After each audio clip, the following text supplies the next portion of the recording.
42 meters below the surface, encrusted in barnacles and frozen in silence, sat a machine once considered the pinnacle of human engineering. A Rolls-Royce Silver Ghost, handcrafted to near perfection, lost to a Force 12 storm in 1935. For 27 years, saltwater devoured what master craftsmen spent thousands of hours building. When divers finally raised it, what surfaced was barely recognizable. That made what happened next nearly impossible to believe.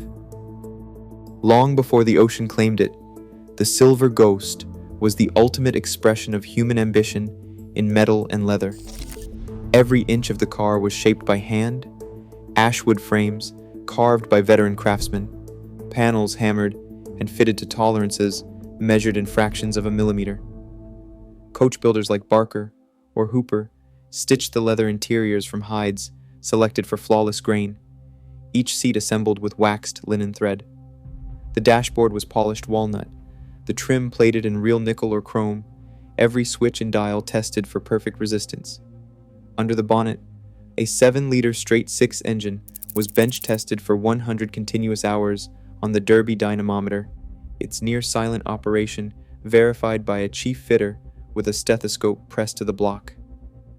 Rolls-Royce's own records describe engines that ran so quietly the ticking of the clock on the wall could be heard over the idle. Each car left the works only after completing thousands of miles on rough Derbyshire roads, the oil checked for any sign of wear, the ride scrutinized for vibrations. To own a Silver Ghost was to possess a machine that defied the ordinary limits of its era. Its value was not just in the sum of its parts, but in the patience, skill, and pride of the hands that built it. That is what was lost when the crate slipped into the sea, a singular artifact, as close to perfection as the age could produce, entrusted to the ocean's mercy. In the 1930s, shipping a luxury car overseas demanded strict adherence to protocol. Freight forwarders managed every step, from designing custom crates to handling insurance paperwork. Each crate was built from thick spruce, cross-braced and padded, and measured precisely to the car's dimensions. Inside, felt-lined boards cushioned the chassis, and steel straps locked the wheels in place, minimizing any chance of movement as the ship crossed unpredictable seas. Once loaded, the crate was placed in the forward hold for added stability and easier access. Crewmen secured it with double lashings, heavy steel cables tensioned to the hull's stanchions and checked by the chief officer. A secondary chain circled the crate's base, anchoring it to bulkheads for extra security during storms. The liner's cargo manual detailed every step, and the chief officer logged each inspection. Marine insurance added another safeguard, with premiums for luxury cars reaching 1.5% of value. Still, despite careful planning and multiple layers of protection, the ocean's uncertainty lingered and losses persisted. May 1935, the steamship Mariner entered the shipping lanes off Sierra Leone, carrying a manifest that listed among its cargo a single Rolls-Royce Silver Ghost, chassis SR 1934-019. The ship's log records the weather turning violent without warning. Force 12 winds battered the vessel, with waves pounding at heights of 12 meters. According to the Board of Trade Inquiry, a sudden list of 15 degrees sent the vessel's bow plunging. The chief officer's testimony, entered into the official report, describes the moment the forward hold securing timbers gave way. Timber braces, checked only hours earlier, splintered under the combined pressure of wind and water. The crate containing the Silver Ghost broke free, sliding across the deck before vanishing overboard. The Mariner's Manifest, preserved in the National Archives, shows the car's entry stamped with the word "Lost." Lloyd's insurance claim, LN1935R518, details the loss, citing the failed lashings and catastrophic weather. Newspaper clippings from the Times, dated May 15th, named the Rolls-Royce among the cargo abandoned to the Atlantic. No recovery was possible. The ship sailed on, leaving behind only paperwork and a question. What became of the machine built to outlast its age, now surrendered to the deep? Salt water began its work the moment the Silver Ghost hit the ocean floor. Over 27 years, the Atlantic's chemistry transformed every surface. Steel chassis rails, once polished and precise, turned porous and pitted. Marine corrosion studies measure pit depths, reaching several millimeters in less than a decade. The chrome trim, engineered to gleam, surrendered its protective layer as chloride ions breached the surface, leaving behind a halo of coppery corrosion, while nearby, aluminum components suffered even more. Galvanic reactions between metals drove white, powdery oxidation deep into engine parts, with some aluminum pieces losing nearly a third of their thickness in just 5 years. The car became a living reef. Within months, barnacles and diatoms colonized the exposed metal, forming a calcareous crust up to 3 millimeters thick. Marine biologists can estimate a car's time underwater by the shape and density of these barnacle layers. Here, the characteristic mushroom caps signal decades of uninterrupted growth. Leather and wood, once chosen for their beauty and strength, absorbed seawater, swelling, and then breaking down as marine bacteria digested the organic fibers. What had been supple upholstery and solid ash frames dissolved into chalky fragments and soft rot, with wood losing up to 15% of its mass each year. Even the rubber seals, designed to keep the world out, became brittle and cracked, opening new paths for salt and life to invade. This was no longer a car in any earthly sense. It was a relic, its form preserved by corrosion and colonization, its substance rewritten by the deep. In 1972, a salvage crew from deep sea recoveries set out with a mission that would have seemed impossible a generation earlier. Using side-scan sonar, they detected an anomalous shape resting 42 meters beneath the Atlantic, a geometry too precise for natural rock, too regular for a ship's debris. The team's lead diver, James Harlow, recorded in his log the moment his torch beam swept across the silt and revealed the unmistakable parallel rails of a chassis. Barnacles and marine growth clung to every surface, but the stamped number on the firewall, SR 1934019, remained just visible through the crust.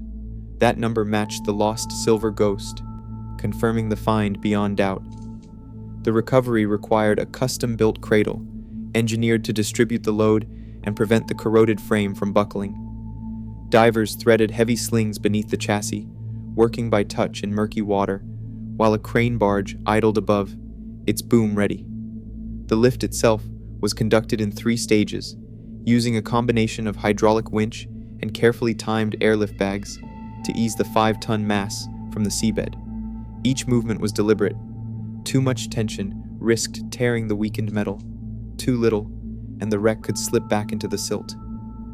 At last, after nearly 3 decades in darkness, the Silver Ghost broke the surface, dripping salt water and trailing ribbons of kelp. For the first time since 1935, daylight touched the car's battered frame.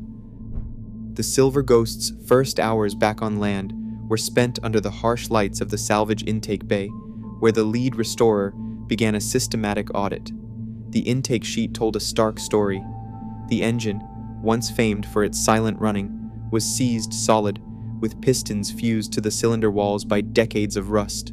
The gearbox internals had locked together, and the oil pan was filled with a slurry of silt and corroded metal. Chassis rails, though still recognizable, were pitted along their length, with deep scars where barnacles had bored through the protective chrome. The firewall number SR 1934019 remained legible, but every bolt and bracket had to be tested for structural soundness. Leather, once soft and aromatic, had dissolved into chalky fragments. The wooden frame, swollen and split, offered little more than a ghost of its original shape. Most of the glass had turned opaque, etched by years of suspended grit.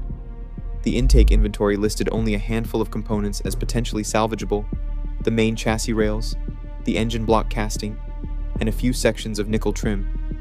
Everything else was tagged for replacement or total rebuild. The lead restorer paused over the intake sheet, weighing the reality that nearly every part would demand intervention. The decision facing the workshop was clear: how much of the Ghost could truly be saved, and where did restoration end and recreation begin? Inside the restoration workshop, the Silver Ghost's comeback began not with a spark, but with silence. Hours of careful desalination, each component soaked and monitored until the salt leached away. The lead restorer logged over 100 person-hours just on the engine block, measuring pit depths with a micrometer and mapping every scar left by the sea. Machinists set to work reboring the cylinders, each now oversized to erase the deepest corrosion, while new pistons were turned from raw aluminum and finished to match the original tolerances. The firewall's stamped number, SR 1934-019, was masked off and shielded, a relic of the car's identity that no tool was allowed to touch. In another corner of the shop, a master leatherworker soaked what little remained of the original hide in a tannic acid bath, then traced the patterns onto fresh panels. Stitching followed the old method, waxed linen thread pulled tight by hand, each seam echoing the vanished work of Barker's craftsmen. Piece by piece, the Silver Ghost's mechanical life was coaxed back, not by restoring what had been lost, but by remaking it from the ground up. A checklist sits on the bench.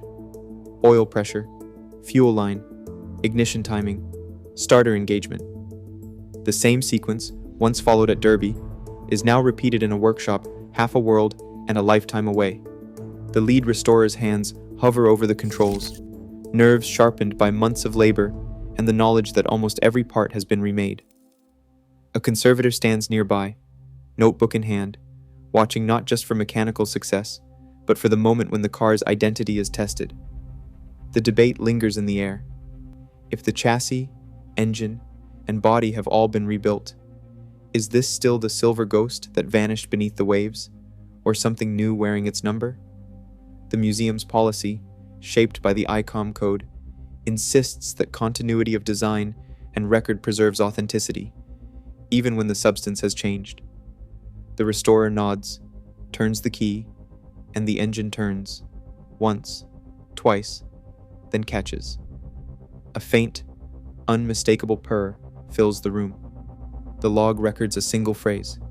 It turned.